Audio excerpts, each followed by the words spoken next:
So you're building some of these best practices. So I'd like to dive into some of this stuff. So, gosh, we could talk about this for the next 3 hours. Of course, we only have like a 45-minute episode. So, one of the myths that I sort of propagated was that I don't know if this is a myth, but the day you're done your implementation is typically when you want to survey, because it's going to be the lowest satisfaction rate you're going to have.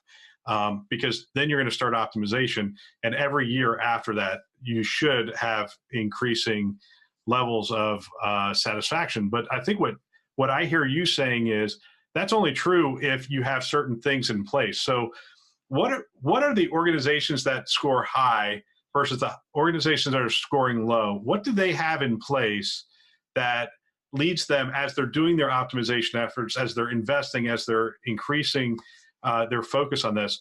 What are they doing that enables them to actually move their satisfaction into an upper percentile?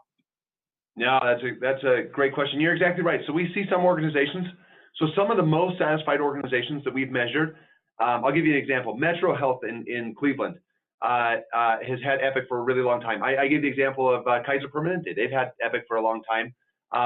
Memorial Health System has used Cerner for a lot of years. So some very long-term successful organizations that have just built up their success.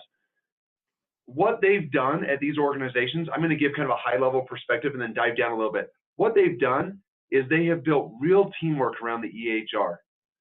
And what does that mean? That means that they've helped users realize that they're responsible for a piece of their success.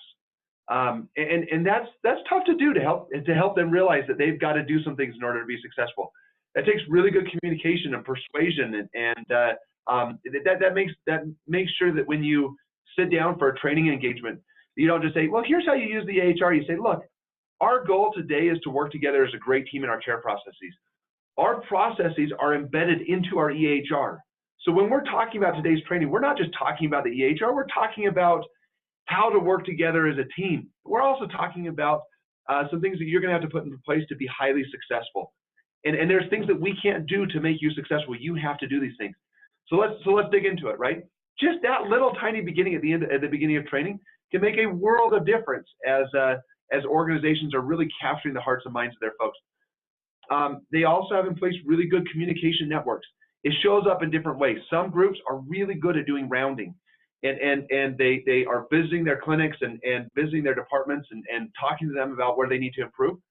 Other organizations have so Memorial Health or Salford Royal in the UK, they have these IT centers where everybody can come in and get help, and they're centrally located, and they have in the UK they have coffee and tea and cake, to lure you in, right? So you can learn from them, or they come and engage you really well in their departmental meetings. We see that at some organizations. But however it is, there's this communication layer, and you feel like if you're a clinician at one of these organizations, that there's real caring people on the other side in informatics and IT that are trying to work with you to get to the best situation possible.